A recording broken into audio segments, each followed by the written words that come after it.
सब बच्चे ध्यान देंगे।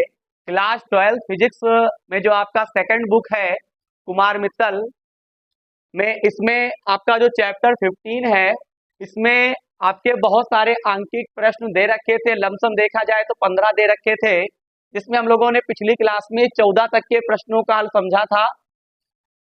और आज की क्लास में हम लोग अंतिम प्रश्न का हल समझने वाले हैं, यानी प्रश्न नंबर 15 का हल आप समझेंगे। चलिए, प्रश्न नंबर 15 कैसे लगेगा। हमसे कहते हैं, ध्यान दीजिएगा, एक पतले प्रिज्म के पदार्थ के लिए लाल एवं बैंगनी रंग के अपवर्तनांक।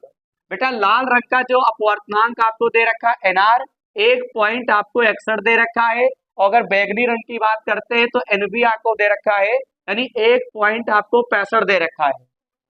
और फिर क्या कहता है, सुनो भैया, परिक्षेपण क्षमता। तो परिक्षेपण क्षमता को ओमेगा से लिखते हैं। ओमेगा बराबर आपको यहाँ पे दे रखा है 0.08। बहुत बच्चों का लग भी चुका है, लेकिन मैं लगवा देता हूँ। 0.08 यहाँ पे दे रखा है। पीले रंग के लिए प्रिज्म का विचलन कोण, पीले रंग का आपको विचलन कोण दे रखा है डेल्टा वाई, यानी यहाँ पे राइट करेंगे 5.0 है तो केवल 5 लिखा जा सकता है। प्रिज्म के कोण की गणना कीजिए, ए बराबर क्वेश्चन मार्क। बहुत ही बढ़िया क्वेश्चन है, एग्जाम में आपसे पूछा जा सकता है, याद रखिएगा।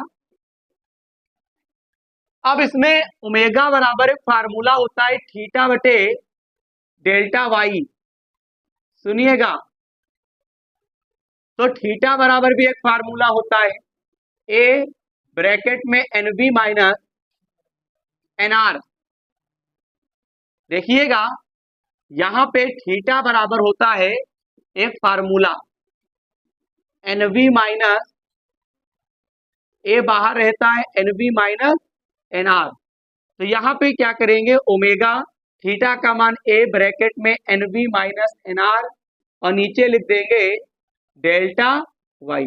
ओमेगा का मान है 0.08, ए का मान हमको पता नहीं है, NB का मान अगर देखा जाए तो 1.165, NR का मान 1.61 और डेल्टा वाई का मान यहाँ पे 5 है। देखिएगा भैया, इसकी इससे गुणा होगी तो यहाँ पे क्या बनेगा, 0.08 क्रॉस 5, यहाँ पे ए 1.65 में से आपको माइनस करना है 1.61, 5 में से बन जाएगा 400, यानी कुल मिला के कहानी यह है 0.04 आ जाएगा।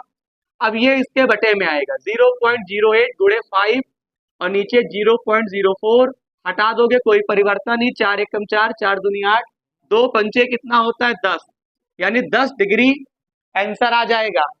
प्रश्न नंबर 15 का हल कंप्लीट हुआ, कुछ खास नहीं था, इजी था। सब बच्चे राइट करें, फिर नया चैप्टर शुरू करते हैं।